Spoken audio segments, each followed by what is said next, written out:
And we're live, and now I'm part of the stream. But it's a little closer. I lost track of time at the very last minute there, and I just lost power. So you're going to see a little more of this storage room while I turn this. While I plug this thing back in. So good morning, good afternoon. It is 12 o'clock on a Sunday afternoon. Welcome to the only show proven to be 73% effective in random double blind testing. If you're done listening again, you can have second notice over 95% effective. It's been 11 days since we had a no-hitter. Cubs are 29-22 and only half game back to the St. Louis Cardinals. Josh Donaldson scored the league's 2 millionth run last night. The Roosters is still a horrible coach. Jock Peterson still a horrible baseball player. And Will Craig still should have touched the first base. It's time for the dugout with me, your host, Doug Boyle. And I got to admit, it's been a tough week for me. A lot of injuries. I'm doing well in most of my leagues. I'm in first place in 2 and last playoff spot in the 3rd and then 4th place in the last one. But these injuries are driving me nuts. In one league alone, I had 6 guys go on the IL. And we don't even have injury reserve spots. We have a 30-man roster. And then I had, to top it all off, I had Adam Duvall get pulled out of a game hurt. Throw number 7. They're not all great players. It was Kyle Gibson. It was Brandon Belt. The other great thing about Brandon Belt is I just picked up Darren Ruff, figuring to myself that if Belt gets hurt, which he's been getting hurt, Darren Ruff's been filling in nicely for him. And then, Brandon Belt goes on the DL on Monday. Darren Ruff starts for him on Monday, gets hurt, goes on a deal on Tuesday, because that's how the season goes. Corey Kluber, of course, who had the last no-hitter, he's gone. And, with him being out 8 weeks, he's probably droppable. I do need to open up, the chat room page here. Well, anyway, Kyle Gibson was the other one. Nico Horner was the 6th. That is a tough week for anybody. And what I learned from playing fantasy football, which I haven't done in a long time, is that there's those days when your other team scores like 140 points in early games and you're down 140 to 39 and you got 4 guys left to play, but he's got 3 and there's almost no chance that you're going to win. And the best thing to do isn't to watch all the night games and wallow in your loss. It's turn the TV off, go do something else. And that's what I decided to do this week. I didn't watch as much baseball as I usually did. I watched a few games. I watched the end of the Houston San Diego Padres game, and I watched Adam Wainwright and the Cardinals play my Cubs. Those were the 2 games I watched. That was it. But for that reason, I'll often sit in front of the TV watching a baseball game with my laptop, looking up all these different little stats. And I still did that to some extent, but not to the same extent as it normally does. So there might be a little bit less of the backing in when I recommend a player, because this show is still about the waiver wire.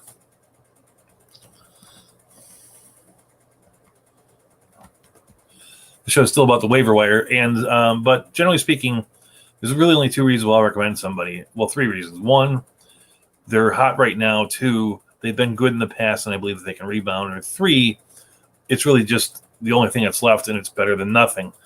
And I'll tell you which of those 3 are if I don't really back it with much of anything. There, it has been some pretty bad baseball this year. I just read a statistic before coming on here, and Peter Gammons tweeted that with all the injuries, the slash line for the batters that bat 7 through 9 for all of baseball is a 208 batting average, a 279 slugging, and 279 on base, 333 slugging. There is not good baseball being played, and that's the one thing that you can hang your hat on, I bet, is that it's like if you have injuries, hopefully everyone else has injuries too. I've never had a situation, in my memory, where I had 6 players that I thought they weren't all those top players, but they were important cogs on my team, disappear in 1 week. And, that's the week I had. How was yours? I'm over in the chat room now, which is the one I didn't open. Andrea's out there. And it's good to see Andrea. It does say that there are 3 people in that room and 2 in the other. And if you stay here for the entire show, I'll give you a special treat. I'll give you the winning lottery numbers at the end of the show, and I will go in and edit them out for the podcast so those guys don't get it. You only get it for being here if you stay the whole way. Winning lottery numbers. Anyway, Before we get to the nitty-gritty, I was thinking I would tell you a story about how NFBC screwed me out of a player, but I'm not going to do that. They have a weird thing, and it's just a weird thing. But I'll tell you that USA Baseball is starting qualifying tomorrow. USA is playing Nicaragua at 7 p.m. for the Tokyo Olympics. The truth is, USA hasn't qualified for the Olympics yet. They have to win this one, and barring not winning, they have to come in top 3. And there's one more qualifying event that the winner of that will go to. And you're looking at a situation where there's only 2 spots left, and Cuba's still out there, the Dominican Republic's are out there, and USA is still out there. So it could be very disappointing, but there should be some intense baseball because those 3 teams all expect to be among the best in the game. So I assume that this amateur baseball, and I know there are some professional players there. Jaron Duran's going from the Red Sox. Julio Rodriguez is playing for Dom Rep. But it is what it is. I don't have high expectations of the USA because any team with Todd Frazier can't be that good, and they have Todd Frazier. So now it's one thing when Todd Frazier was 14 years old or 20 years old. But now that he's no good anymore, it's a thing. So we without further ado, we move on to the other part of the game, which is the injuries. This is where we start out, and so we'll go through these. Well, I always want to stay with the good stuff first, the welcome backs. And these are because there are so many injuries, there's always so many people returning. So here's a list of the people that returned this week, including Wade Miley, who's supposed to start today for the Reds. Let's go. This week we saw Jake DeGrom return, Carson Kelly, who's having a great year, return, Ty France return, Mitch Moreland of Oakland return, Tyler O'Neill return, Adalberto Mondesi return. That was a big one for a lot of guys. Jorge Alfaro, Ison Diaz, Tanner Rainey, Roman Quinn. Roman Quinn actually left again, I believe. Michael Pineda returned. Kaya Tom returned. JC Real Muto, that's a guy who's a top catcher, so that's good news. Zach McKinstry, Cody Bellinger, Jake Odorizzi, Logan Webb, Wilmer Flores, Talon Walker, Christian Walker, all the Walkers. Giancarlo Sanders, Miguel Rojas, Starlin Castro, Hunter Dozier, Framber Valdez. Some pretty decent players have returned. I got my Hunter Dozier back, and that excited me. That's how bad the injuries are. I'm excited that I got my 139 hitting Hunter Dozier back. Tough year. But we do the best. Maybe I'll take up a different hobby. I always like to learn to paint. But anyway, Fantasy Baseball is my thing, so I'm here. We'll continue to talk. In addition to that, a number of people sat out last night. Max Kepler left the game early last night from Minnesota with what they're calling a mild hamstring strain. Jordan Alvarez of Houston has missed the last 3 games with wrist soreness. Ramon Laureano has missed the last 2 with groin tightness. My boy Adam Duvall has missed 2 games with side soreness, but he says he's feeling better. Hey, Doug. I'm going to show this here because Daniel Ferrer has figured out how to get his own name sign in there. You don't have to do much to register with StreamYard enough for them to use your name. You don't have to give them anything else, just so they. Usually I'll sit here and I'll be talking to a bunch of Facebook users. But it's nice to talk to Daniel. Daniel's my brother. He is older than me. And I'll remove that now. All right. Torrey Soler left the game in the first last night with groin discomfort. Adam Eaton has missed the last 2 with hamstring tightness. Julie Gurriel scratched last night with left middle finger inflammation. That's the 4th middle finger injury in the last 2 weeks. Anthony Rizzo has missed the past 4 games with lower back tightness. And comeback player of the year, Trey Mancini, has missed the past 2 games after taking a hit by pitch off the right elbow, but he is feeling better. It shouldn't be too long. Jazz Chisholm has missed the past 4 with an ankle issue. Those are people that we just lost last night. Should we take a moment of silence? Any elongated pause that isn't supposed to be there, consider it a moment of silence for the fallen, for those treated and released. Then we have the injuries, and that's where it gets really ugly, and there's a lot of them. As like we said before, we'll start with the pitchers. Corey Kluber went to the IL with the right shoulder strain. He's going to be out for 8 weeks. He is droppable. You're probably not going to find a bigger fan of Corey Kluber out there than me, but 8 weeks of a pitcher like that, it's probably going to take him 3 or 4 weeks after that just to get back up to speed. It's not worth it. Zach Plesac has a right thumb fracture. He hurt himself violently taking off his shirt because, there should be violence in shirt taking off. Lance McCullers of Houston's out on the IL with right shoulder soreness. Cal Gibson, who is having a phenomenal year, without any real. Well, that's terrible. I'll put this back because the bottom of that looks horrible. Without any notice, he is on the IL. Josh Stelma and Taylor Widener also are on the IL. Not as important. In Detroit, we saw Wilson Ramos go on the IL with a lumbar spine strain, and Austin Nolas back on the IL in San Diego with a left knee sprain. And Jason Castro of the Houston Astros is on the IL with left Achilles soreness. And that's just your pitchers and catchers. At first base, we lost, like I told you, we lost Brandon Bell to a oblique strain and Darren Ruff to a hamstring strain. But, the Yankees lost Luke Voigt after missing him for the first 2 months with an oblique strain. At second base, we lost Nico Horner with a left hamstring strain. He's feeling pretty good about it. It probably won't be too much longer than 10 days. Luis Arias of the Twins is out with a right shoulder strain. In Chicago, also, Matt Duffy has a lower back strain on the IL. He was actually a little bit of a surprise, nice pickup that was doing all right. Brian Anderson of the Miami Marlins has a left shoulder subluxation. That's the same thing that Fernando Tatis had and came back in 3 days, but they put him on the IL. Trevor Story, the big hitting shortstop in Colorado, has right elbow inflammation. Jose Iglesias has a left hamstring strain. Then the outfield, you have who's missing from the outfield? Just Bryce Harper with a left forearm contusion. Austin Hayes with left hamstring strain. Trent Grisham with left foot contusion. Harrison Bader. David Dahl, you sort of expect, but there he is. Scott Kingery is on the concussion one, but for some reason they put him right to the 10-day instead of going from 7 to 10. Michael Brantley has his right hamstring. Jordan Luplow of Cleveland has a left ankle sprain. And Marcell Ozuna has a fractured middle and ring finger.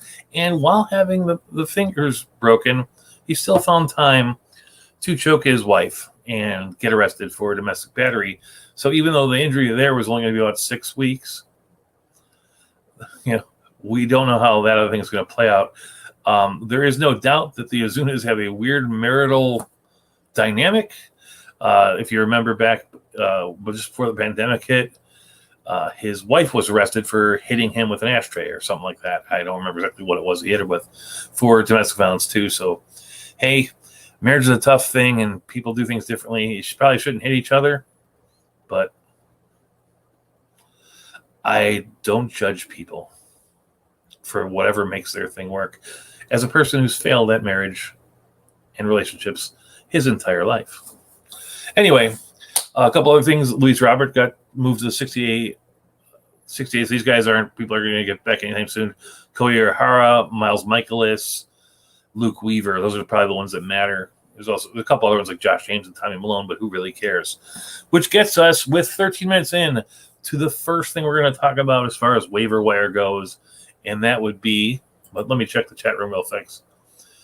What do you think of Trevor Larnach, the Twins outfielder? Trevor Larnach is doing about as good as I expected him to do. And I don't, I wouldn't trade for him. I didn't make any real great moves to go pick him up. I thought he would be an okay outfielder, and that looks what he is going to be. I don't expect any particular power, though. In the baseball game we play nowadays, almost anybody can hit 10 home runs. Also, he doesn't really steal a lot of bases. Now, there might be a space for him to grow into something, and the Twins have a habit of turning sort of, I don't want to say subpar prospects, but they're not elite prospects, into really good everyday players like Max Kepler, like Eddie Rosario. And I thought that Trevor Larnach is going to fit in that category. So I don't know what to compare him to.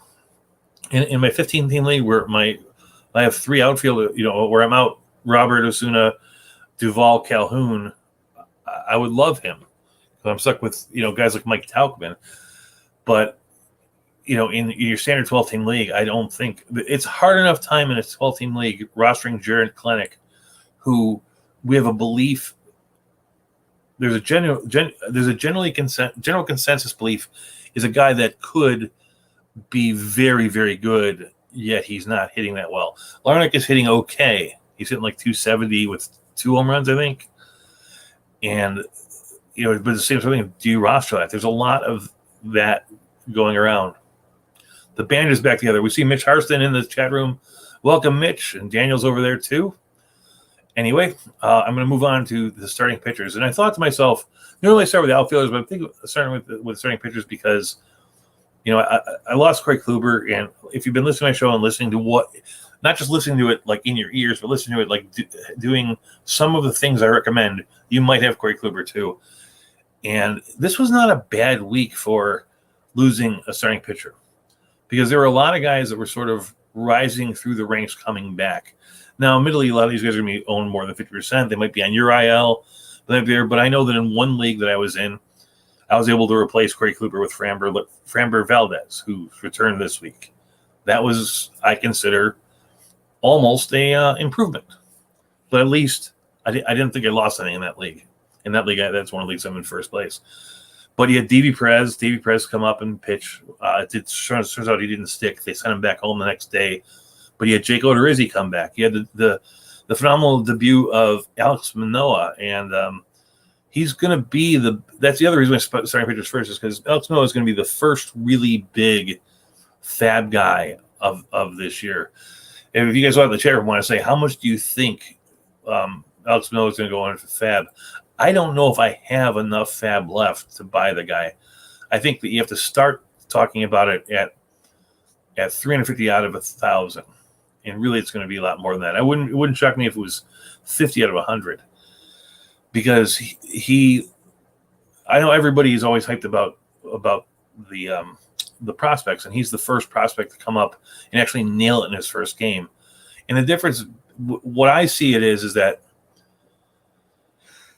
he was lights out in AAA, and as I said on the Roundtable show. In AAA, they're not using the deadened baseball they're using in major leagues. So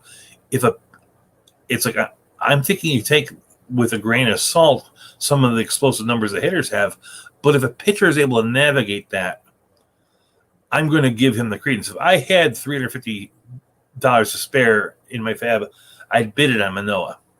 Now, here's something, just so the other two guys that are in the minors that are really cutting through it pretty easily are a guy that debuted and had a pretty decent first game, and that it was a guy that I don't really know, but that's Vladimir Gutierrez of Cincinnati, and I would say that you could probably get him for a reasonable bid, and it might be worth it.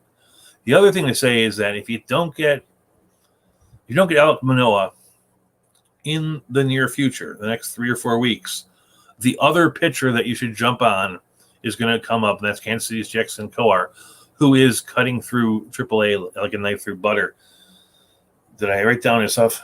No, but I do have this on Vlad Guerrero. Vlad Guerrero has 4-pitch mix. His fastball is 1993. His best pitch is a slider, but in the minors, he had a sub-3 ERA and a 31.7% K rate. Those are numbers that could translate into something pretty decent. I don't think he's Alex Manoah good, but you're looking at a guy that could theoretically be a sub-3.5 ERA guy on a halfway decent Cincinnati Red team. Other guys that are coming back that I might not have mentioned were, David Price got his first start. Admittedly, he was part of a bullpen game, but he looked very sharp in those 2 innings. And there's nothing in that has detracted me from my belief that he should be their 5th starter. And you also have people that are on rehab assignment that are near. With Houston, you have Jose Urquidy. With Miami, you have Eliezer Hernandez, and in a deeper sense, San Francisco has Tyler Beede recovering from Tommy John surgery, and his fastball is supposed to have clocked up about 2 miles an hour. So we look at the notes on the pitchers, and Blue Jays obviously they purchased the contract of Alex Manoah. The Indians optioned Tristan McKenzie, who was a great strikeout guy that everyone was really thought wonderful things of going into preseason. Not necessarily this network, because we sort of have that saying that a rookie is a rookie, and he looked like a guy that, even if he was pitching lights out, wasn't going to pitch more than 75 innings. Arizona option Corbin Martin, the last new big thing of the pitching staff. Baltimore option Dean Kramer. I don't think that either of those two guys' story is over, just is over for now. Milwaukee recalled Eric Lauer, who in a deep league might have some value. On rehabs, like I already mentioned, Urquidy's on a rehab. The Blue Jays sent Anthony Kay on a rehab. Oakland sent Jesus Luzardo on a rehab. And last is Matt Moore. So that gives us what we have on the pitching side. And in the deep leagues, like I said, there are guys that are there's a potential that some decent pitchers are available to you. Like Meryl Kelly is a weird one. I had a hard time recommending him because he had thoracic outlet surgery, and for the life of me, I can't name another player that has come back decently from thoracic outlet surgery. But if you look at what Meryl Kelly is actually doing, he's pitching better than he was before he had the surgery. I don't know why that is. I don't know how that is. But the stats are the stats of the stats. You may as well take him. He's somebody that's owned in only 49% of NFBC leagues. In his last 6 games, admittedly, he doesn't win much. He's 1-3 with a 3.19 ERA, a 1.17 WHIP, and 9.5 strikeouts per 9. That's a pretty good pitcher. I'm not going to give him my full-throated endorsement, but there's a guy that if you need a player, you need a player. I like Jake Odorizzi. I think that there was a time in the not-too-distant past when we thought if a pitcher went to Houston, they were going to fix him and make him better, and I don't think that's any different now. It wasn't the trash cans that helped Justin Verlander or Garrett Cole. It probably was whatever substance they gave him, but you got to assume that they give the same substance to Jake Odorizzi. He's a 44% owner in NFBC, and he came back, and his first came back. His ERA for the season is still high because he had a really bad first outing before going down, but he pitched 5.1 innings, allowed 5 base runners, allowed 1 earned run, and 4 Ks, which is a nice little start and a no decision. I think that I'll be bidding on him because I think he's somebody that I can get at a reasonable price to replace Corey Kluber, whereas as much as I'd love to have Alec Manoah, it's not going to happen. And I'm not 100% certain. Well, I'm 100% certain that the difference in price between it'll probably cost something to the vicinity of 20 times more money to get Alec Manoah, and there's absolutely no chance in hell that Alec Manoah is going to be 20 times better than Jake Odorizzi, as good as he may be. And then the other guy, who else is there here? So then you have Martin Perez owned at 42%. I know Andrea said I should look at Martin Perez a lot more closely. And the truth is, I had always been a fan of his. I would always tell a story about, he missed the opening game, I think in 2018 because he got kicked by his bull or something. He got charged by his bull and it caused an injury. And so in the thing that he did was to make things better, he caught and killed the bull, carved up their steaks, and served it to his team as a way of saying sorry. And I think that that's kind of badass. There's something about Martin Perez that I've always rooted for that reason, but he scares the crap out of me. And if you listen to George Hubsman, who's on at 6:30 at night tonight, he hates him with a passion for reasons unknown.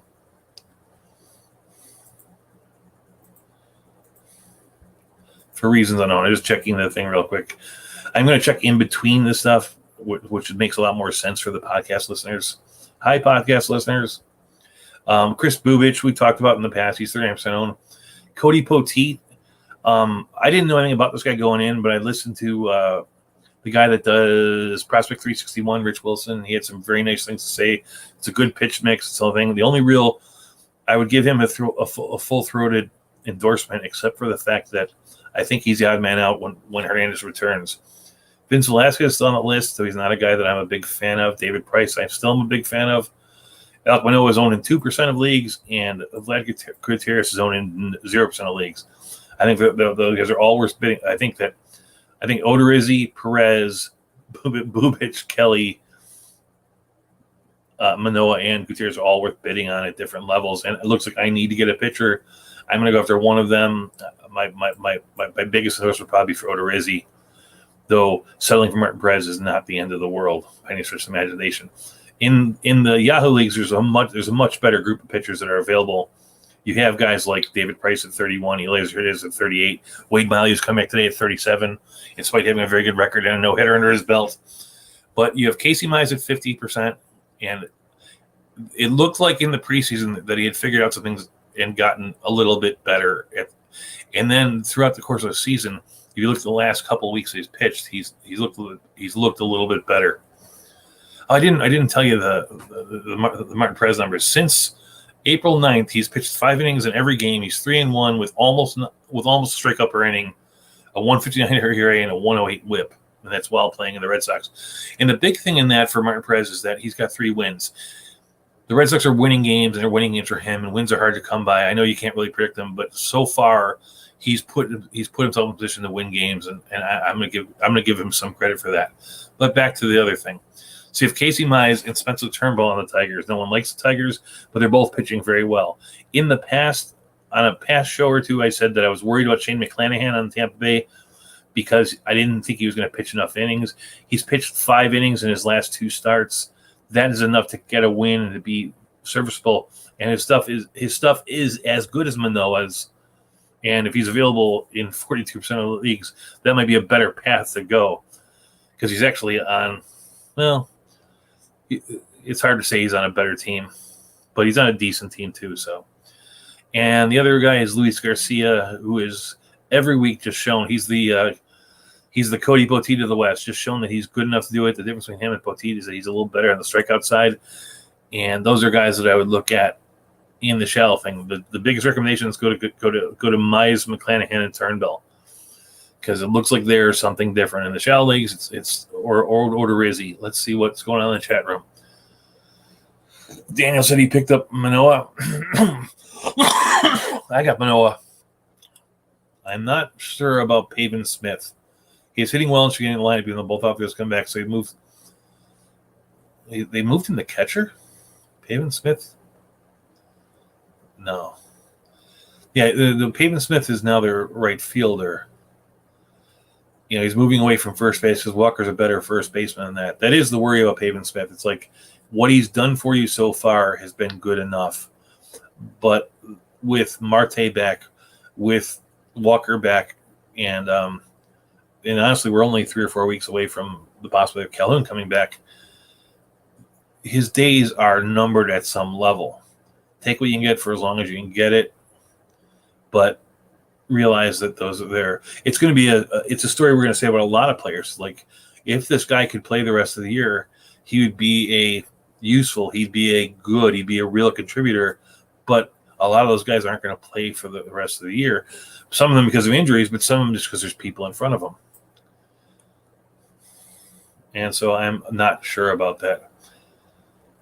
I've been offered trades for Manoah. It's in both leagues, so I want to build around him. If you have Manoah in a dynasty league, I can understand that. I actually say that if you can get good players, Manoah will probably never be worth more than he is today, or he won't get to the level of value that he has today for another 3 or 4 years. And so if somebody's willing to trade you real good players that are everyday players, not pitchers, that are real contributors in their part of your thing, like if you were able to get I'm trying to think of somebody like Alertis Gurriel or Kyle Tucker or one of those kind of like, I would take a deal, especially if you can get more than one. Right now they're salivating for Manoah, and you can hold off what he has. And if you don't get an offer you like, keep him. It's not like he's going to be fine for you too. But there's going to be a point, I promise you, 3, 4, 5 weeks from now, where Alex Manoah is going to have a little skid of 2 out of 3 bad games, and his ERA is going to be 381, and you're going to kick yourself for not entertaining those things. Because that's just the path that almost every pitcher, no matter how good they were. Like I was trying to think of a hyped opening day that was at the level this Manoah one was, and I can only think of ones that were higher than that, because I know there are guys like, I know Jose Fernandez's first day, they rest in peace, and Steven Strasburg was better, but even those guys didn't pitch perfectly every game because no one does that. And, at the end of the year, it might be different this year because people aren't hitting, but usually there's only a handful of people with ERAs under 3, and Manoah is likely not going to be one of them. Now, with people not hitting, we might have 45 players with ERA under 3, and that's a unique experience. It's something that no one would assume would happen because it's never happened before. In that case, he has as good a chance as any to be one of those sub-3 guys. Back to the next thing. So the next thing I'll look at is outfielders, usually our first thing. And I'm actually surprised at some of the good things out there. And I think I'll start with Deep League Search, because if you're looking for a good speculative pickup, as we mentioned before, Jorge Soler got hurt. And I have on good authority that their minor leaguer Edward Olivares. I know for a fact he was pulled from playing down in Omaha, and he's definitely going to Minnesota. There's a question as to whether he's going to the alternate site or he's going to the big leagues. They just got Hunter Dozier back, so the real question is, to replace Soler, are they going to move Hunter Dozier into the outfield and let Kelvin Gutierrez continue to play third base, who came up in his first week? He was really, really super hot, but he's played okay since then. Or are they going to put Hunter Dozier at third base and bring up Edward Olivares to play outfield? Now, in two leagues that I'm in where Olivares was available, he was functionally free, so I picked them up, cutting basically a middle reliever to hold the guy through for a couple days on the speculation. There's a 50-50 chance that he doesn't come up. There's a 50-50 chance that he does, and he does something pretty good. You're looking at a guy that he, so far in 20 games in AAA, he's hitting .395 with 5 home runs, 7 stolen bases, and a 1.127 OPS. And like I said, you got to take some of these exploitative numbers with a grain of salt. But normally speaking, if a guy is a stolen base threat, the stolen bases that he should give him a level of a floor where he's not going to be a absolutely nothing prospect. But I think I'm getting ahead of myself on the prospects. So I didn't read all the notes about outfielders.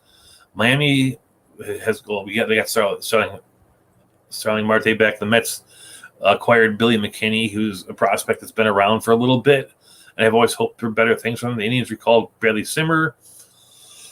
The Royals recalled Ryan Mckenna. The Yankees optioned Estevio Florial, the non-prospect prospect.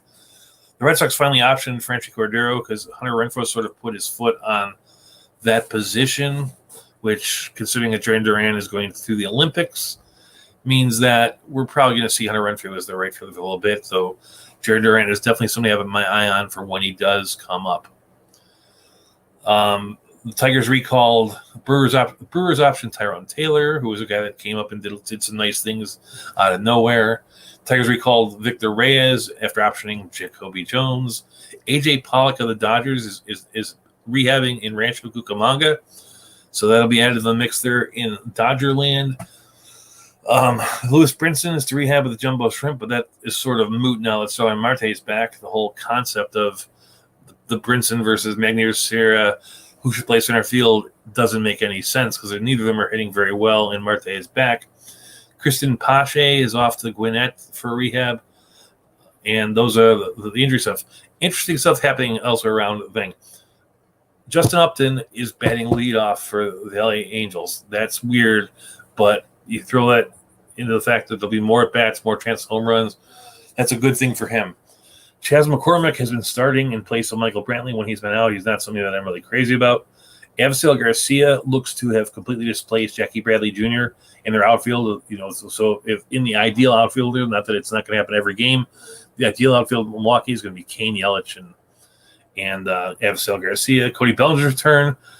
For the first day he was back, it pushed Chris Taylor out of the lineup, but it's probably going to have an effect on Gavin Lux, Beatty, possibly even Pujols. And if you throw in the fact that Pollock's a few days away, you're looking at a situation where Cody Bellinger's going to play, but everyone else, and Chris Taylor's been a very good contributor in most fantasy leagues. He's not going to be there. Starting Hardy returned. Cam Maben, who they bought for $1, finally got a hit, and he's now 2 for 33 with the Mets, so he's worth every penny of that dollar. Andrew Stevenson is playing center field for the Washington Nationals in lieu of Robles being gone, which I was sort of hoping they would put Soto out because there's reasons to like Yadier Hernandez, but he's not a center fielder by any stretch of imagination. So the only reason I'm watching that is I'm hoping for the Soto move to center. But it's not happening. Ryan Mckenna is filling in for Mancini. Trey Mancini was hurt for 2 days. Mountcastle moved from the outfield to first. McKenna went to the outfield. As I said, McKenna has always been a guy that is a stolen base asset. Though in this replacement, he is 1 for 9 with a double and a stolen base. Didi Stewart is hitting .220, filling in for Austin Hayes, but those 2 hits are both home runs. Peterson Supar is not doing that great as his fill-in. He's 5 for 31, but he does have 2 stolen bases since filling for Grisham at center. Tommy Pham is back, and he's hitting well, and he's leading off. Over the last 2 weeks, he's hitting .277 with 2 home runs and 3 stolen bases and a number of runs scored from batting first. 11 runs scored is how many that is. So he's a guy that played himself out of the playing time, though through the blessings of nature, injuries, and COVID, he got a chance to reprove himself, and I think he has. Ben Gamble, formerly of the Indians, has gone over to Pittsburgh, and he's not just over to Pittsburgh. He's batting second. He's taking Phillip Evans' place. I like Phillip Evans better, but Gamble is hit 3-3 the past week without any home runs or stuff there. And Rob Refschneider has been playing center field for the Twins. Now, admittedly, we're waiting for Byron Buxton return. Peterson is having trouble with his return. Apparently, he's having a hard time slowing down without pain. Rob Refschneider in the past 10 games, he's hitting .303 with 2 home runs, 8 runs scored, 7 RBIs. That's pretty darn good for you. And he's somebody that I'm probably going to recommend, not for your starting guy, but for that guy you have as like a 4th, 5th backup. Because the last note is Mike Tauchman, who, if you've been paying attention to me, I own him all sorts of places. He has gone to the bench, and San Francisco is going with a platoon of types between Austin Slater and Steven Duggar. Between Steven and Steven Duggar. So we get to the thing. So in the really, really deep leagues, we'll start with them. The first thing I want to say is Edward Olivares is owned in 2% of leagues. He may not even be accessible in some leagues. Rob Refschneider is available in 0. Harold Ramirez is available in 5. I need to replace Tauchman, and I'm going to be looking at Refschneider and Harold Ramirez. With Luplo's injury, Harold Ramirez is playing every day in center field, and he's a guy that's helped me out before when he was with Miami. Not that he's going to give you an awful lot, but he could hit over a full season. He could hit 13, 14 home runs, steal 3 or 4 bases, but he could hit around 300, which is something because we have so much repair work we have to do right now. Rob Refschneider on the other side, I actually kind of like him. I don't know whether it's wishful thinking or if it's because I really need somebody to hit a home run for me to make up for losing, my 2nd and 3rd pick in the draft with Luis Robert and Marcelo Zuna. But going into last year, after taking a year in the minors, he was trying to change his approach for 2020, and a la Daniel Murphy, Justin Turner, working with some of the same guys. We never really got a chance to see that. Robert Refschneider's already had more at-bats this year than he had last year. That's how little he played last year, and so there. But right now, Refschneider has, admittedly, it's only like 41 batted ball events, but he's at a 50% barrel rate. His sweet spot, which is the 50% barrel rate, is twice as high as it's ever been in his career. His sweet spot rate is at 46%, meaning he's hitting the ball at the right angle, and that's a good 10% higher than it's ever been in his career. And even his expected WOBA of 401 isn't that far from his actual WOBA of 434. The way he's hitting the ball represents what they're saying. And he's a guy that, I think I could sneak by. Admittedly, there's a really good chance that he's only a 3 or 4 week thing because there is that question down the road. When Buxton comes back, he's playing. When Kapler comes back, he's playing. But right now, Kapler's out. Larnack is somebody they're leaning on, and the other guy is, I guess, Kyle Garlick. Maybe they even move Kirilloff back in the outfield, put Sano at first base, and play Williams Castillo at third. Though Castillo has not been hitting well of late. There's a lot to be saying there, but I do like there's a narrative to his story regarding Rob Refschneider that I'm going to buy into for $1 or $2 in a 1,000 fab league. And hopefully, people talk about this guy's a lottery ticket, this guy's a lottery ticket. This is an actual lottery ticket type pick, but he is going to land on my recommendations list. So in deep leagues, I'm recommending Edward Olivares, Harold Castro, Edward Olivares, Rob Refschneider, Harold Ramirez, Rob Refschneider, Edward Olivares. The other guys to look at, 2 guys I like because of playing time. Brett Gardner still getting playing time. Taylor Ward still getting playing time. I'm done with Cameron Maben on playing time, but those guys are still hitting a little bit where I think that something could help them get better. Taylor Ward might figure things out. He's looked better each week. Miguel Andujar is out there Guillermo Heredia, the Braves, is out there. Those are other guys that, they might be stopgap guys until, maybe things open up in a week or two. But right now in those leagues, it's Edward Alvarez, Rob Refsnyder, Harold Ramirez. In the deeper leagues, shallower leagues, in the Yahoo types, in the more common 12-team, 10-team type leagues, Tyler O'Neill is still only 50% owned. Absol Garcia is 30% owned. Jurickson Profar is 40% owned. And like we said, Pug is coming back. He's 46% owned. Those are some pretty good players. Everybody on this list, Edward Alvarez is playable on this league because we don't know how good he could be if his minor league numbers translate to anything close to what he does at the major league level. He's playable in any and all leagues. But that's an if. And Brandon Belt's at 20%, though he's hurt, though I don't think his injury is going to be that long because they have significant injuries problem. And I also should mention that in Yahoo leagues, Alex Kirilloff is above the 50% threshold, but he's at 52, and that is really way too low. It should be more in the 70s. If he's available in your league, go pick him up. He's a difference maker. Which makes me check the chat room again at 12:41. John Birdie's available. Wilmer Flores. I like him. I hope he does well. Many guys think I'm crazy. No, it is true. Every single rookie, there are basically like two types of people in fantasy baseball. There's guys that get crazy at every rookie that comes up. But in that, if you do that, that's a recipe for failure because 4 to 5 of them are going to, half of them are going to fail just outright throughout their careers, and 4 to 5 of them are going to look like failures first.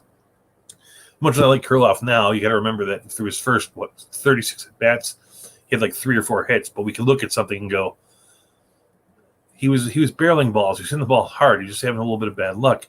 Whereas Kalenic hasn't been hitting it quite as well as that guy has doing, and Trevor Larnach even less so than that, though he's had enough success to maintain something there. So Manoah is the first of the guys. We watched Corbin Martin come up. We watched, Peterson. We watched Howard. We watched a number of these guys, and a lot of them just didn't pull things off. Davey Garcia, sorry. But I think that Manoah is accepting the rule, and the game that we play requires this. It requires you're going to have to stick your neck out on 1 or 2 of these players. If you stick your neck out on none, you may not lose the league, but you're going to lose the season part of the league.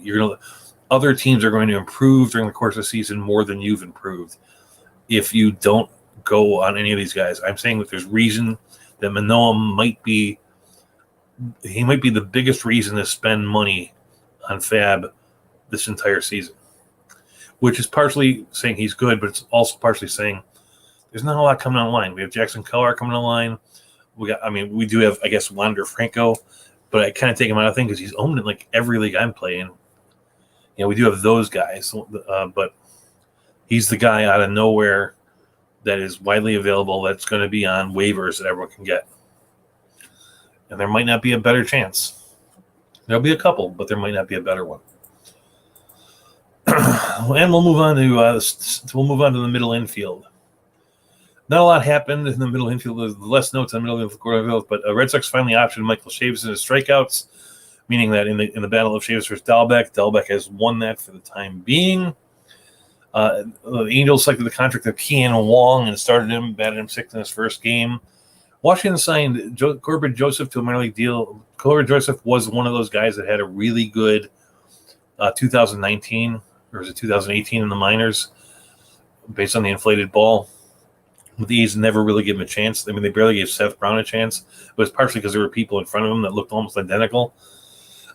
Considering Washington Nationals kind of anemic middle infield, third base area, he's something we might see come back before you know it. Chicago signed D. Strange Gordon to a minor league deal. St. Louis sent Max Moore off the IL. He's not an important player except for the fact that he did play baseball at the league where I coached. So I'll always bring up Max Moore and Thomas Nido for those 2 reasons. Seattle sent Shed Long to rehab. He's rehabbing in Tacoma, but I accidentally put an entity into that. So he's rehabbing, according to my notes, at Taco Man, which must be much more fun. Houston recalled Robel Garcia from the Cubs. Ken Wong is batting 8th, playing second base, removing David Fletcher to shortstop to cover for Jose Iglesias. And Harold Castro, who plays a number of positions, and I actually talked to him before, he's hitting .330 on the year. Admittedly, no home runs and no stolen bases. But if you're looking for a placeholder, you can do worse than somebody that bats second and hits .330. And on the shortstop side, Philadelphia has had Ronald Torres in a very similar fashion. He's the guy who's been taking shortstop reps since Garcia's out of late. And he's hitting .345 with no home runs and no stolen bases. But if you remember back, Torres played X of the Twins, X of the Yankees. And the story on him was that he was actually a guy that could hit the ball, but he wasn't much of a fielder. And so I think that him hitting .345 is real. I think he can steal you a few bases. He's a name that, especially, I know a lot of you guys play in super deep leagues. You're just looking for a fill-in. If you had Didi Gregorius and there was nothing on the waiver wire shortstop, you could do worse than just filling in with Ronald Torres in the interim. So that brings you to the recommendations at shortstop and second base. There's not as much here. On the deeper side, Donovan Solano is only 40% owned. Wilmer Flores is 37% owned. Rougned Odor is 22% owned. With all the injuries in San Francisco, Wilmer Flores is almost a must start for the next month. Donovan Solano, I think, is a very good player, better than you think kind of player. He hit 300, just trying to hit more home runs. Those two guys are Rougned Odor is not something I want to recommend to anybody, but we know who he is. He's going to bat you 210, but he's going to get you some home runs. And the Yankees lineup is probably enough our guys to be noticeable. And we're talking here, these aren't the guys that you were going to build your team around. These are guys that are covering a position while you're waiting for your guy to get back. And I would say Wilmer Flores is probably my favorite of the bunch in the deeper leagues, and he's good enough to be played in the shallower leagues also. Though in the shallow leagues, the one guy I like better than him who's only owned in 28% of leagues is Colton Wong. There are guys I like similar to him, like Judge Profile is 40% owned. Nick Madrigal is 47% owned. Jonathan Villar. Whenever Villar is available, you got to talk to him because he's one of the few guys that's playing baseball that could steal you 25 bases from this point forward. And he hasn't shown it yet, but it's in him. It probably would happen if he wasn't on the Mets and he got to play a little bit more. On the shortstop side, Willie Demis looks like a new man playing for the Brewers. I don't know what that is, but he looks so good that I got to say he's the number one shallow league priority at shortstop. Villar is still there. Ahmad Rosario is back playing shortstop too, and he's only owned in 10% of leagues. And with his stolen base possibility, he's the guy. So those are the three shortstops in shallow leagues that I'm talking about. Adames, Rosario, Villar. In the really deep leagues, there's not much there. Elvis Andrus on in 40% of leagues might be a shortstop play. I would probably go with Edmund Sosa, even though he's not much there. He's only on in 10%. He looks like a halfway decent player for the St. Louis Cardinals. And St. Louis Cardinals, they don't really do a good job. St. Louis Cardinals don't really do a good job of like creating superstars from their minor leagues. They do a good job of creating good players from minor leagues, and they do it in large numbers. You know, from Tommy Pham to Harrison Bader to Dylan Carlson to Lane to Edmund to Wong. They're all their guys. They're all pretty good players, but not great players. There's no reason that one should ever have believed that Paul DeJong was going to be a better shortstop than Edmund Sosa. They have similar backgrounds. Just one guy's a little bit older than the other and had the job first. Now, admittedly, Paul DeJong might have overplayed his hand a little bit and been better than we thought.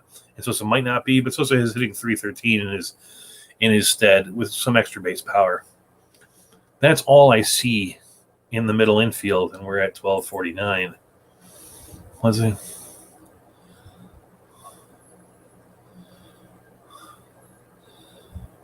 Yeah, it's talking about Tyler Anderson.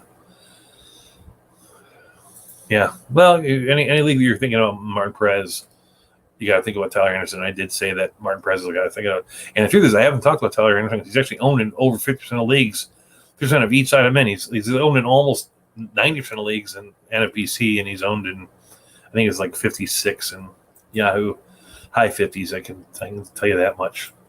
That's where our chat room is as I go to the corner infield at 12:50.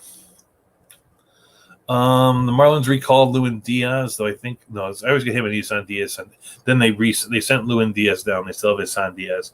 The Brewers recalled Keston Hiura. I don't think it's as big a deal as people made, just the same reason. The guy could not hit major league pitching. He went down to minor leagues playing with the better ball, looked really good again. I'm not saying Castanera is never going to be good, but he's not going to be good this week. Arizona sent Christian Walker. Actually, he pulled him up. He went to rehab on Monday. Rowdy Tellez only played 2 games for Toronto this week. It seems like they're opting to have the better fielding center fielder in there.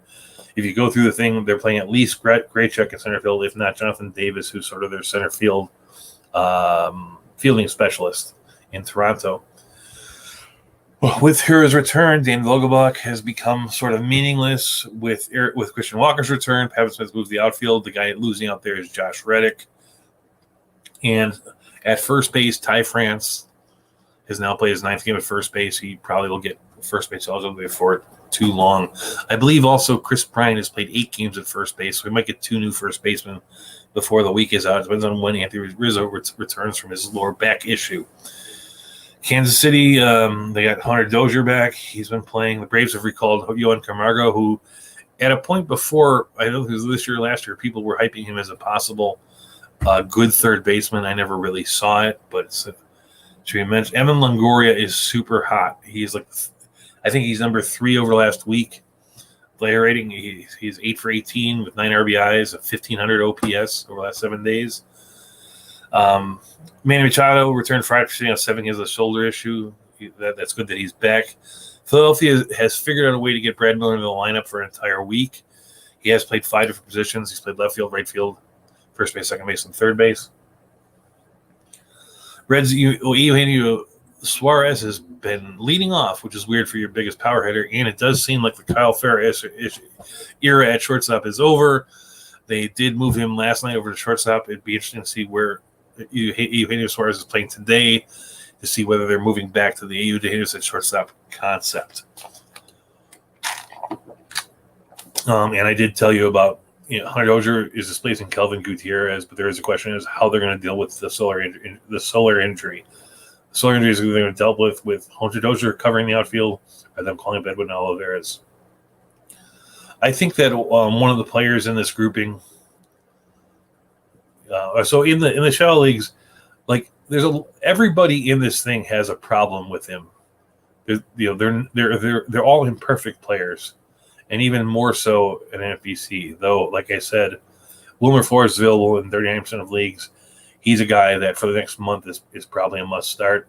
And I always still believe in Mitch Moreland. He came back, got off injury, went 2 for 2 again. I just think he's one of those guys that needs regular playing time, and unfortunately, the A's have not cooperated with that just as of yet. But anyway, in shallower leagues, there are some good players out there.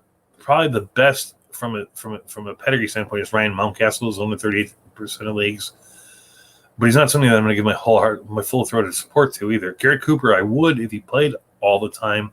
But Jesus Aguilar has been very good in Miami. When Cooper plays, he's very good, but he's only 34% of leagues. If you can live with the fact that he is a 75% of the time player, he's got to pick up. J-Man Choi is only on 8% of leagues. The first week he was up, the Rays faced like 5 lefties, so it looked like he wasn't playing very much. But the second week he's up, they played a standard amount of lefties, like 2 or 1, and so he's been the guy getting a thing. He'll always get the nod versus the righties. He's very good at the on-base thing, and so good that he normally bats at the very top of the lineup once he gets into the flow of things. Heimer Candelario is owned in 28% of leagues, and it's weird to say that, but he's hitting pretty well. And the truth is that batting behind Grossman and Castro puts him in a situation where he's driving in a decent amount of runs for a team as ludicrously bad as the Detroit Tigers are. Albert Pujols is owned in 4% of leagues. The one thing Pujols has always been able to do is to hit in the clutch and drive in runs. And even though he's probably only a 210 batter and he's probably going to have a number of days that he sits in the Dodgers, that's a team that will put people on base in front of him, and he will give you good things in at least 2 categories: home runs and RBIs. And then you have the 2 guys that I have a hard time with, which is Jock Peterson at 31%. He's been very hot of late. That is completely out of his normal sequence. I don't think it'll stick for very long. It seems like if you really watch him, he can either hit for power or hit for average, but he can't do both at the same time. And it's enough that because he switched gears a couple times, that his overall numbers don't look too bad. Actually, almost look good. But it's a weird kind of way of playing. Like it's like he was hitting when he had absolutely no. He was hitting like under 100 for a while. Switched into that mode where you're just going to try to hit baseballs in the play. Got his average up in the 260s without hitting a single home run. Since that point, he started to hit home runs, but his averages dropped back down, not quite down to the sub 100s, but into the the fairly, I guess you got to call him league average nowadays, in that 220 range, 230 range. The league average has moved up a little bit. And Peterson's the same thing. It's like it's his playing time standpoint, and I never thought that he was the kind of prospect that was going to be a build your team around kind of guy. At third base, you have Evan Longoria owning 26% of leagues. That guy needs to be owned in more leagues. Now, admittedly, you know that he's a play much like my of Brandon Belt. If you own Evan Longoria, you know that there's going to be periods of time where he's going to be hurt and not playing. But while he's playing, he's worth playing. You might need to have another third baseman or a guy that can cover third base, like a Nick Solak type, for the time in between when he's not playing. Branderson's only owned in 17% of the league. We're going to talk about Villar again and Flores again because they qualify in at third base. In the NFBC, the best player at third base, and this is actually the best looking set of third basemen in NFC since this thing started for quite a while because it's been there. But Brad Miller looks like he's found enough favor in Philadelphia to play all the time, so he's a rosterable third baseman in deep leagues. In Chicago, because of the nature of all those injuries, it seems like the last man standing is Eric Sogard, so Eric Sogard is playable. And I like what I've seen. I've always sort of liked the guy, but I like what I've seen so far from Toronto from Joe Panik. He's another guy. So in deeper leagues, those are the guys that I was going to recommend. It was going to be Miller, Sogard, Panik. So to go through that again, at first base, it's Wilmer Flores and J-Man Choi and Mitch Moreland. At third base, it's Miller, Sogard, and Panik. In the shallower leagues, it's Mountcastle is the only guy, and J-Man Choi, I guess. Other guys are they're halfway things. At third base, it's Evan Longoria, Jonathan Villar, and William Flores. Which brings us to the almighty catcher position. We still got people listening to this thing. How you doing so far? I'm doing all right. Boy, I get a sore throat. I've been talking for 58 minutes, and it seems like it's only been 15, but that's the way life is. It just kind of flies right by.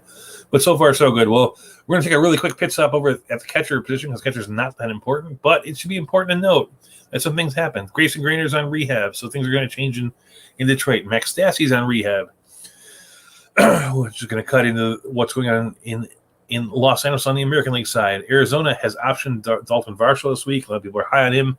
He's one of those guys that has catcher eligibility that plays the other position. There actually seems to be more of those this year than there has been in the past.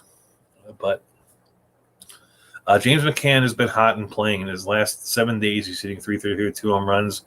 He is only owned in 42% of Yahoo leagues. Mike Zunino is only owned in 32% of Yahoo leagues. Those are the three catchers that in shell leagues, even in one catcher league, should be considered. Mike Zunino is a little step down from the other two, but Garver and McCann. Garver, when he's hot, is a must-start guy, and McCann is one of the 12 best catchers in the game from a batting standpoint. Now, that being said, I was in one league where we played 2 catchers on Yahoo, and someone cut Christian Vasquez. So I jumped on that. I released Williams Estadio for him. So somebody, that is something true about this. I talk almost exclusively about people that are open in half leagues or more. If there's a guy in your league that's owned 70% of the league, and I don't talk about him, he's probably better than these guys. If you don't know for sure, always hit me up with a direct message at Meboot on Twitter. You better do it that way. Or go to the Lenny Melnick Facebook site and post your question there, and you'll get my answer and probably a few other people's answers while you're doing there. Mitch Garver has hit 400 with 1 home run over the last 7 days, 6 runs scored. He does a thing where he is their normal leadoff hitter when he's in the lineup versus left-handed batters. And then the Austin Knoll injury has brought Victor Caratini back into the forefront. So among his recommendations, Victor Caratini is also a recommendation, at least for the thing. In the deeper leagues, I like Thomas Nido at 15%. I think that Tom Murphy is turning it around. They actually have gotten rid of. They sent Luis Torrens down and brought up Jose Godet to back him up, who really is just a defensive first catcher. So that's the Mariners saying that they're going to give Murphy a chance to shine. And the truth is, over the last 3 weeks, he's been hitting about 250 with a couple home runs, which is a big improvement on where he was. It's not exactly where we want, but Thomas Murphy is a guy that has 20 home run power in him. And then, of course, Eric Hassay of the Tigers, who is starting catcher more than you think for the Tigers. I was hoping he was going to get more games in the outfield. He had 2 going into last week. He hasn't gotten another one since then. Thomas Nido, who, as I said, was the other guy is from Maitland over here, and he's hit 300 in the last 2 weeks with 2 home runs. And he's a worthwhile pickup. You could be in a situation like you could do a lot worse in a 2-catcher league than having McCann and Nido side by side, especially if you're looking at like a points league, because you're going to get people playing all the time.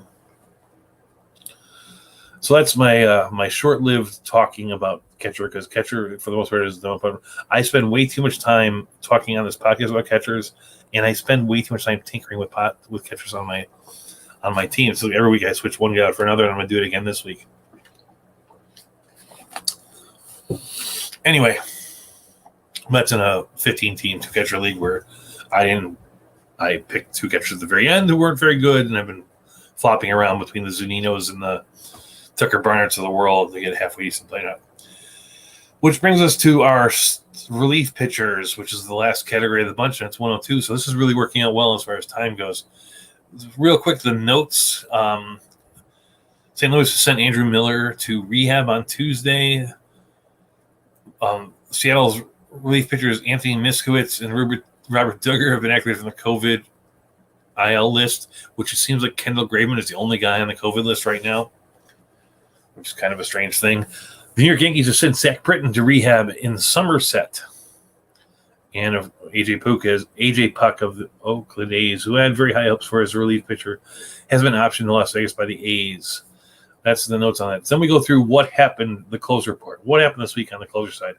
Now, the guys that are basically safe are Liam Hendricks, Matt Barnes, Aroldis Chapman, Ryan Presley, Razel Iglesias, Ian Kennedy, Yimi Garcia, Edwin Diaz, Hector Neris, Brad Hand, Craig Kimbrell, Josh Hader, Richard Rodriguez, Alex Rodriguez, Kenley Jansen, and Mark Melanson. Though there are notes on some of those guys here. Like, I don't have Cesar Valdez any longer in the safe category, though I think he's reasonably safe. He blew his only safe chance on Monday, which isn't a good thing. Everyone is pointing to Hunter Harvey coming off his rehab assignment probably on the 3rd of June, and coming up to the thing and being the guy. I don't think it's something. They still have Cole Sulzer, who filled in functionally for him last year, and if that switch were to be made, I would make the switch in a heartbeat. In Boston, Barnes is definitely the guy, but Adam Monvito is the guy that gets it. You got to save on Friday. He's the guy that gets in there.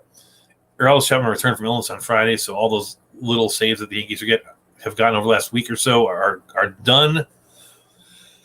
In that trade that moved Willie Demis to the Milwaukee Brewers, Tampa Bay required J.P. Fireeisen, who they really like, and they have given him 2 save opportunities since he's been on that team, which has been less than a week. Of course, he blew one of those saves, but he converted the other. The minimum you got to learn from this is that J.P. Fireeisen is going to be in the conversation among the people who are getting saves in Tampa Bay. And the truth is, the only guy in Tampa Bay that I'd want more than him is, well, 2 guys. I would want Diego Castillo. I get the Diego Garcia is that island in the Indian Ocean. Diego Castillo, and I would want a healthy Nick Anderson. That's it.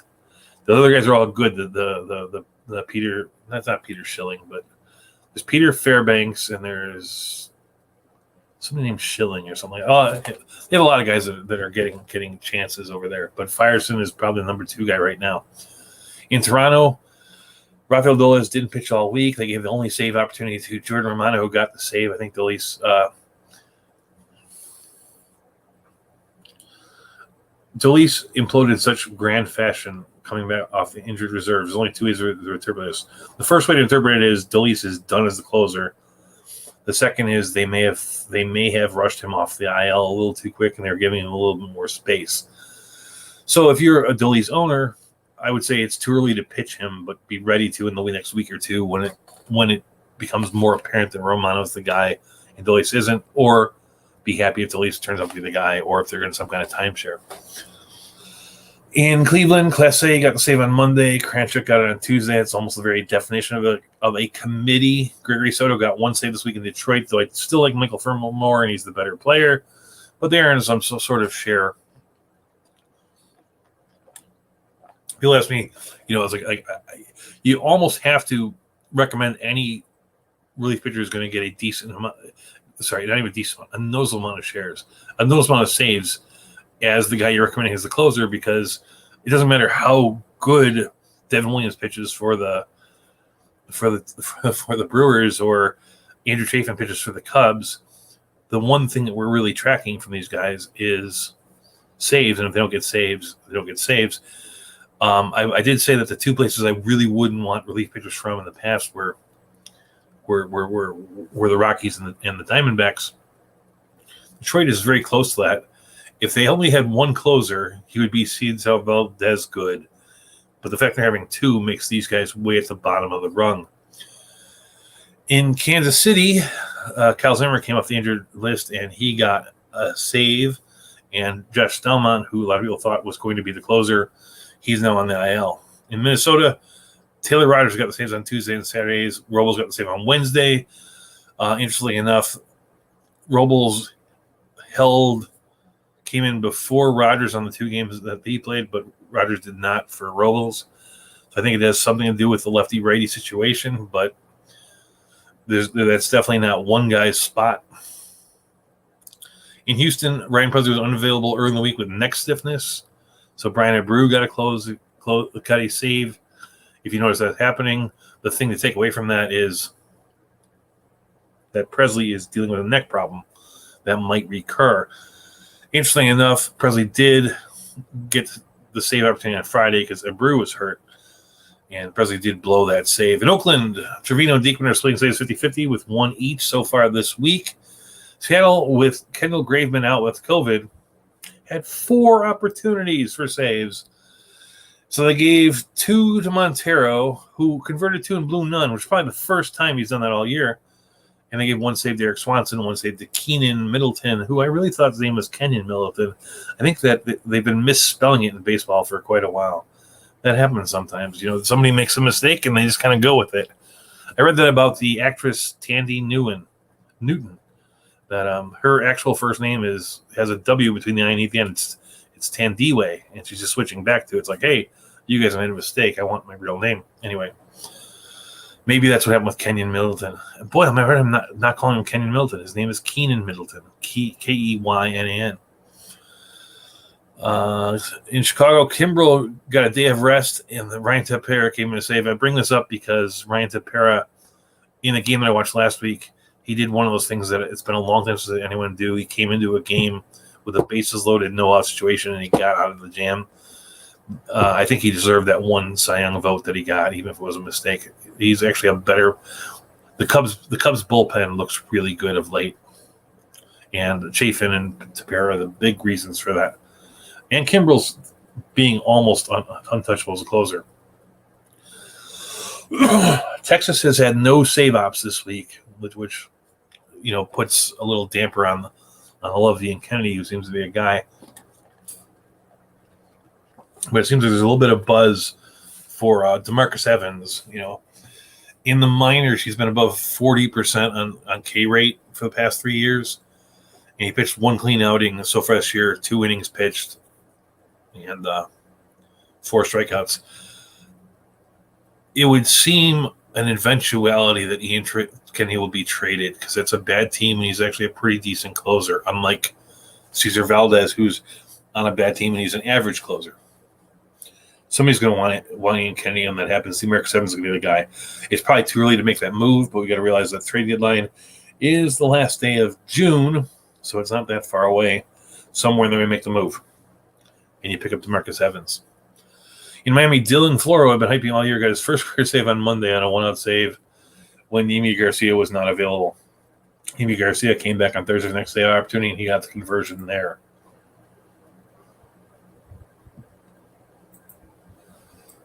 In Cincinnati, I was joking about who got the last save in Cincinnati. The same guy got the last 2 saves in Cincinnati, and he's not owned in a lot of leagues. That's Lucas Sims. He probably ought to be. Colorado only had 1 opportunity this week, and they did not give it to Daniel Barr. They gave it to Carlos Estevez, who converted. So there's actually a decent amount of guys that you can go, this guy's probably going to get some saves that are on the waiver wire right now. St. Louis gave 2 saves to Daniel Poncelon. One was of the extra inning variety. The other one was just to be nice. I don't know exactly why they did to him, but you're looking at a team that had a number of guys that had potential to get saves. I think if Reyes ever relinquishes his spot due to either being unable to be a sufficient closer, or if they move him to some other thing that they think is more necessary, Poncelon is probably going to be in that mix with Gallegos and Jordan Hicks and the returning Andrew Miller. In Arizona, all bullpen pitchers in Arizona are either injured or bad, which is good. They didn't blow any saves this week because there were no opportunities. Creighton is the guy you want of the group, but you barely want him. Matter of fact, I want Estevez more than Creighton. In San Diego, Mark Melson has blown 2 consecutive saves. He doesn't have the best stuff in the world. He was just getting a job done. He was doing it by like living off not throwing his fastball. Now, admittedly, those 2 blown saves were to Houston, which one of the better teams in the league. He's able to do quite a fine job versus the Texas and the Kansas City Royals of the thing, and he's done so well this year that his spot is not in worry at 2 blown saves. But once you've blown 2 saves in a row, there's a better chance of, let's say he converts the next one, blows 1, converts 2, blows 2 more, where he could be at a spot where he's blown 5 of the last 10. You got to watch him in the near future, and they can make the move. There really isn't a lot of guys there that you really like. The best pitcher is Pomeranz, probably, and he's on the IL. Keela's also on the IL. Austin Adams and Emilio Pagan both have good stuff, but each has never been able to prove themselves as a closer. Doesn't mean they wouldn't give him the shot. It's worked so far for the Marlins with Yami Garcia, the guy much in the same category. I actually like Austin Adams better than I like Emilio Pagan. San Francisco gave both opportunities this week to underarm thrower Tyler Rogers, and he blew one of those saves. That save went to Yarlin, formerly Yarlin the Marlin, now Yarlin the Giant, but it was one of those extra inning saves. So you're looking at a situation in both shallow and deep leagues. There are guys that are going to get saves that are available. In Yahoo, Hansel Robles is owned in 20% of leagues.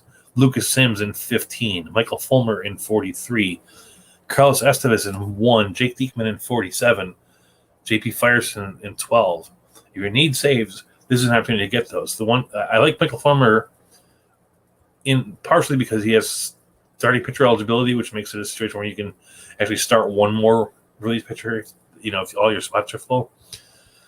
And but probably the best one of the bunch is Hansel Robles. So it's Hansel Robles, Michael Fulmer, and keep your eye on Carlos Estevez.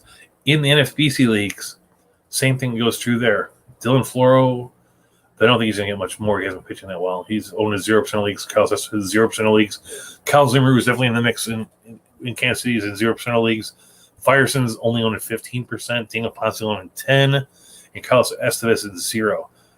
And guys that are nearby, in Yahoo, Jordan Romano is owned in 57% of leagues. And in NFBC, Lucas Sims owned in 61% of leagues. So those guys might be available too. This would be one of those strange opportunities where there actually are potential for saves on the things. Like people might say, well, why are you telling me to pick up Carlos Estevez? Because if you pick up Carlos Estevez this week, there's a chance he could run away with it. If you wait till next week and he gets the job, all of a sudden it becomes 10 times more expensive to get him. So you got to think a little bit ahead of the game. Though, admittedly, it doesn't seem to me that the guys that are getting saves in some of these worse situations are getting the kind of love that they would get in the past. I mean, it used to be as long as you're getting saves, you'd be 70, 80, 90% owned, and that isn't happening this year. So those are recommendations there, which brings me to the very end of the show at 1 hour and 15 minutes, which is perfect. That is really, really perfect. That's 75 minutes, which is where I want to be. Like I said, we talked about a lot of things. This thing we talked about the fact that there's a lot of injuries, a lot of people coming back, a lot of changes going on. You got to when you lose your second and third round pick, it's easy to be just sad about it. But you got to do one of two things. I know that we've had my friend Adam Julesy. That's my name is Julesy. Adam, whatever his last name is, the guy from that we had on the roundtable a couple weeks ago. He said when you're picking up a player, you want to get the counting stats, not the average stats, not the ratio stats. If you're picking a player for a long period of time, especially because you're in a situation like I am without the outfielder, it's like if I pick up a Harold Ramirez type who I think can hit 294 to 300, it's going to make the rostering of Adam Duvall as my outfielder a little bit more palatable, because this guy is going to get a good batting average, especially if they bat early in the lineup like Harold Castro. There's something to be said for that, especially if you're just looking for somebody as a placeholder until you figure out the next best thing. My bigger recommendations of the night went to Alex Manoah, David Price, Casey Mize, definitely Tyler O'Neill, Edward Olivares, Rob Refschneider, Colton Wong, Willie Demis, Jonathan Millar, James McCann, Hansel Robles, Michael Fulmer, and Carlo Estevez.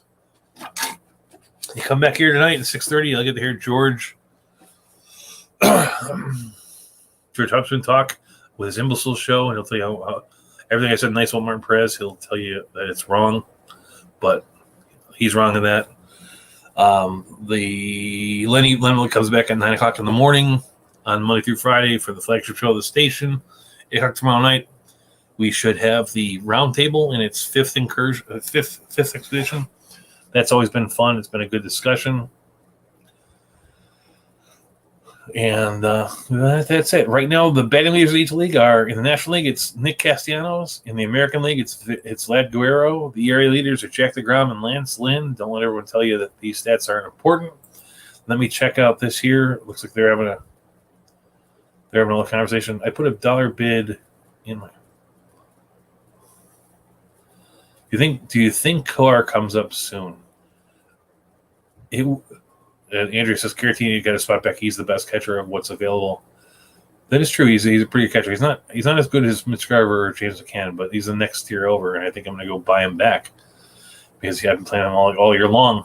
Do you think Coar comes up soon?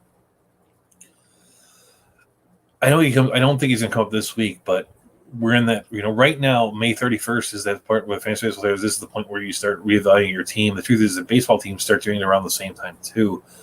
So it wouldn't shock me if we saw him by the end of the month. If that soon, that's the thing. Super twos are counted a little bit different for pitchers than they are for batters, and they're easier to screw with than they are because a pitcher only plays one game a starting pitcher only plays one game every 5 days, maybe 6 days, and so pitchers will accrue Super 2 time by days that they sit on the bench, right? And so you'll see things like what they're doing in New York with Davey Garcia, where they pull him up to pitch him and send him right back down. So his service time only gets 1 day, even though they're covering an entire week of pitching. So Super 2s are never that big of a deal with pitchers. I don't think that's going to hinder Coar coming back up because you can screw with it a lot easier than you can with batters. That's it. And with that, I will bid you guys a fine afternoon. It's been fun. Thanks, everyone, for coming out there. And we'll see you next Saturday. And some of you will see on Monday night. Good night, everybody.